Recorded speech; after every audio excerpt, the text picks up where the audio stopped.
autumn morning greets competitors at the start of day 2 of the Hencom Auto Rally as Charles Wilkin departs from Park Fermé. Today he's going to sweep the road. We were first on the road yesterday. It was a bit tricky, so now it's Charles' turn, so we'll see what happens. Yeah, we just got to, it's so tight, you just got to go for it and don't really think about the times, just try to do your best. Got a clutch problem this morning out of the blue, so we'll have to nurse it and see what happens. Yeah, just take it one step at a time. I'm pretty satisfied with how it's going. You know, we're still learning. And I must say, you know, I'm a little bit more comfortable with the pace notes and stuff now.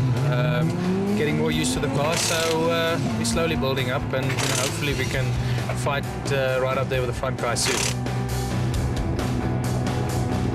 We're battling, I'll be honest, we're carrying a bit of a problem. Before the event, we made a major change to the transmission system, and I'm really battling to get to grips with that. So I think it's a learning process, but we're applying our minds to it, and I really going to try a couple of things today, see if we can get back up to the base. It's important because we're hanging around where we don't belong.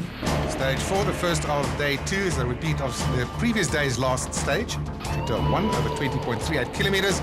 And Charles Wilkin in the Basil Reed Bizza Ford Fiesta leading this rally by 7.3 seconds. Yeah, tricky section through that gate, and now those infamous triple caution jumps. When you do a second run on a stage, Etienne, does it help you? I mean, are you better prepared? Yes, it definitely does. As you heard in Rotenbach on day 1, he changed his note for that first instruction.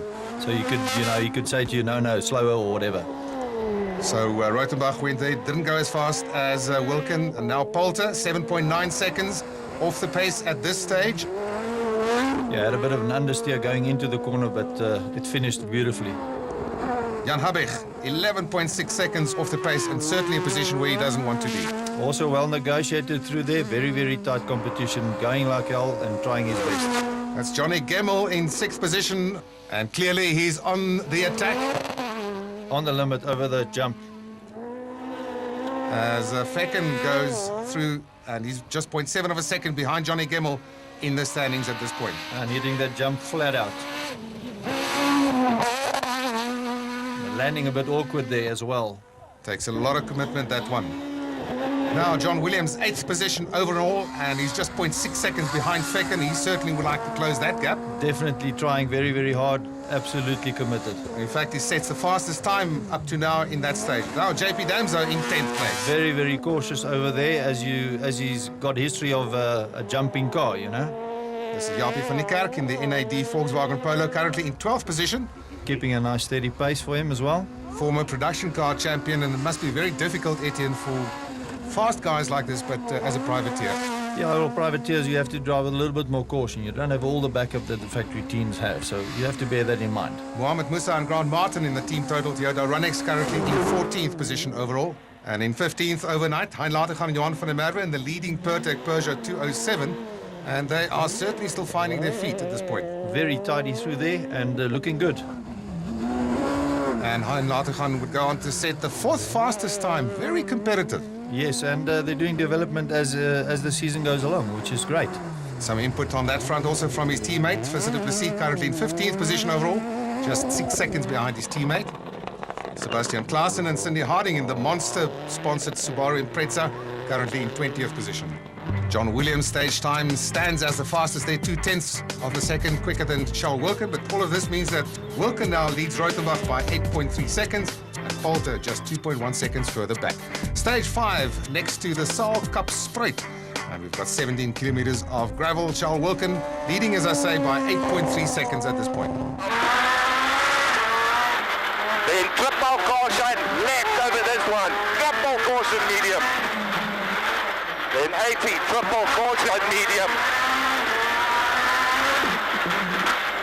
80, triple caution, this one's the worst of the lot. Very, very bad, this one. Then 70, medium plus. But remember, we're bigger speed. And he would set a benchmark time of 1 minute 12.6 seconds. Now Rotenbach trailing by 8.3 seconds, and he certainly wouldn't like to see that gap growing at all. 70k, bad jump. 70k, bad jump, the last one. 300, bro, okay. Okay on the last one. Bro, okay, and 100 on 2 right plus. And he goes only 0.2 of a second slower than Wilken. Poulter in third. Hanging it all the way out there. 2.1 seconds behind. That's a gap that he would like to close now. So you do listen when your navigator tells you triple caution. You have to, otherwise you end up on your roof. Mark Renier in 7th position overall by some 22 seconds. The first one is going to be a right 2, left 5 around the jump. Right 2, left 5 around the jump. And triple caution, slight left. Triple caution here. Slight left, very bad jump. Triples. 80. Another triple caution, very bad jump. 80. The third one here is very bad. He marked this as the worst jump of the lot. There's a dip on the other side. 70. Johnny Gemmell, 6th overall by 21.4 seconds. And he has got the hammer down. Throwing all caution to the wind here over that jump. And it's a point of keeping the wheels on the ground or off the ground. So how fast you take it or not. And he would set the fastest time so far at the end of this stage. Now Herkenfecken in 8th position overall, also trying to close that gap. 32 seconds off the pace. Giving his all absolute commitment, trying to gain another position there. And in fact, Herkenfecken would set the fastest time there by 3 seconds. John Williams, 5th overall by 19.5 seconds. And as he approaches, there's an S-bend in the road, very, very tight. Has to set it up beautifully. Quite a big bump on the inside. You cut the thing, you roll. So it's a very cautious issue, that. De Villiers in 9th position overall in the 4th of the BP Volkswagen Polos. And slowly but surely getting up to speed with rallying. I was going to say, going faster and faster as time progresses. JP Damso in 10th position overall. It's more or less where he's been the entire rally so far. Just short than 40 seconds off the pace. Also a bit cautious still. He's still used to the old car jumping a lot. These shocks are a lot better. And he hasn't got that confidence yet.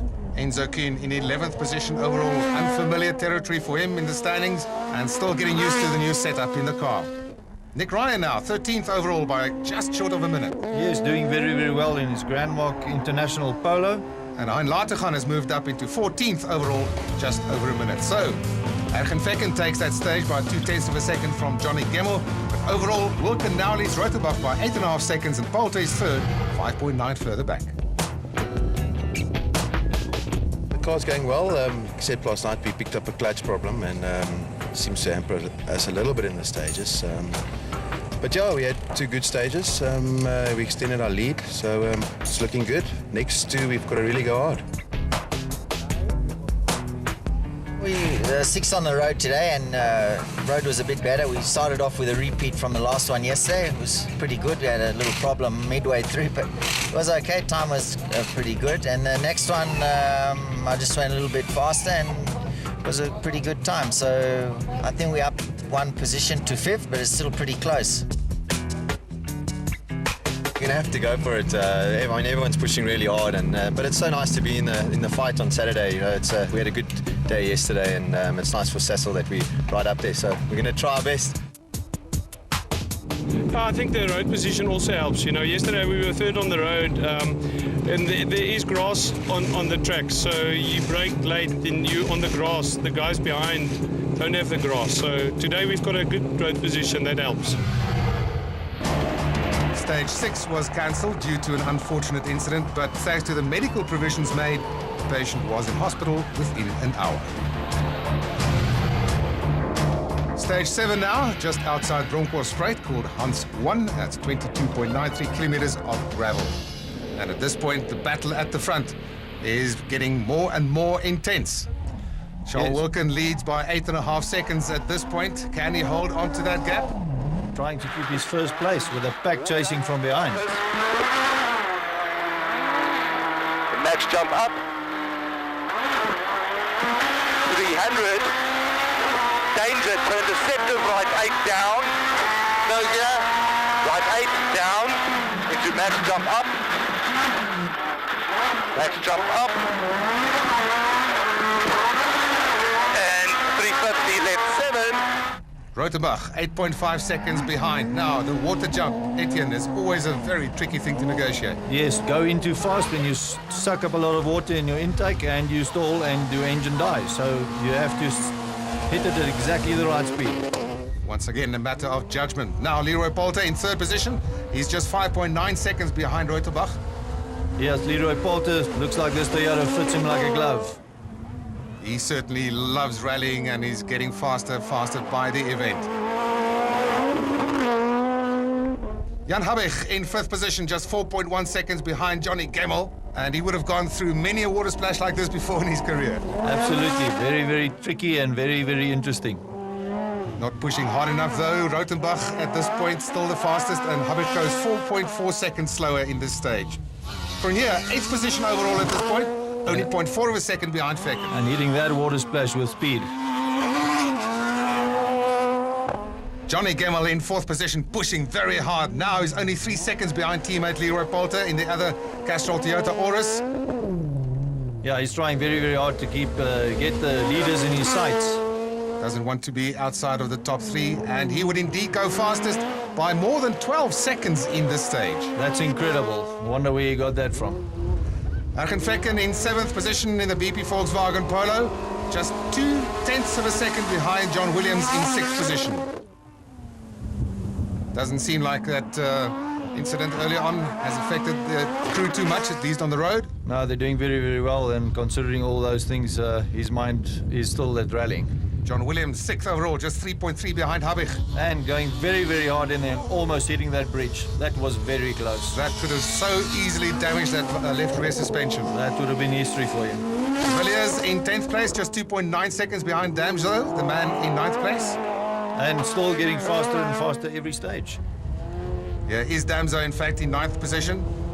He seems to be able to just maintain that position, 10th, 9th. Yeah, he's running very, very consistently. Remember, he's 2nd in the championship, so, you know, he wants to protect that. Enzo Kuhn, reigning champion in the BP Volkswagen Polo, just 3.4 seconds behind De Villiers. And this is how they approach this water splash. Just foot flat. Foot flat. As you get in there, once you've got the water splashing out, you know it's not making a wave in front of you, you can go flat out.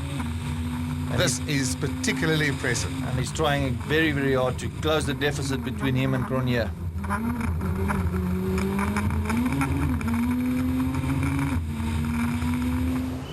Nicholas Ryan now still in 14th position overall, but only 4/10 behind Hein Latergan in 13th place. Yes, and he's trying to catch Enzo as well, so the dice is on. And Mohamed Musa in the team total Toyota Runex, currently in 15th position behind Nicholas Ryan. Latergan in 13th place. Very important for him to finish this event. He's had trouble on the first 2. He would lose a lot of time in this stage. And then Klaassen in 18th place, the last car running in Class S 2000.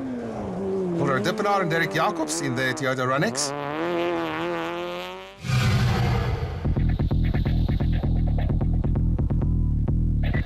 And before the start of stage 8, some time for servicing and some time for us to catch up with the latest news. They're quite nice stages. The first one's a bit boring. The second one is quite nice. Yeah, we just got to attack and see what we can do. It's one of those character building ones. This morning we climbed in the car, no clutch. The problem unfortunately is inside the gearbox, and to risk changing a gearbox in half an hour you get lateness penalties if we don't finish it within the half an hour. So it's better to lose a little bit on the stages rather than take the penalty. So we're losing 3-4 seconds a stage and going backwards, I'm afraid. That particular stage was a bit of a problem. Our gear ratio was a bit low for that thing, and we sat on the rev limiter for about 2 kilometers, so we lost a good 10-15 seconds, which is a bit difficult under the circumstances to lose so much time. But you know, as it is, we're going quite well. Nothing out of the ordinary, just getting to the end. We're having a great day. This last stage was serious. We had a bit of an overshoot, which lost some time, but we hit a jump that I haven't hit like that in my Subaru. So it was a wake-up call. But it's we're having a good time. I hope to get in the top 10. We're close to Geniel. We should hopefully pass him by the end of the day and maintain a decent standing in the overall position. Yesterday we had a problem. I went a little slightly wide, and some of the millies came into the radiator. We had to stop. The car was overheating, so we lost a minute. And this morning we were actually going well. We got, I think, a 4th passes on the first stage, so at least it's pleasing, showing that there's some pace in the car. But the last stage we actually got lost. So we lost 4 minutes. We were standing in the middle of the road, not knowing left, right, where to go. Unbelievable. After 7 stages, Charles Wilkins still leads, but now by 4.6 seconds over Johnny Gemmell, who jumps from 4th to 2nd, and Leroy Poulter down to 4th. Ergen Fecken in 6th position ahead of Mark Renier, but John Williams is just 1/10 of a second ahead of JP Damso.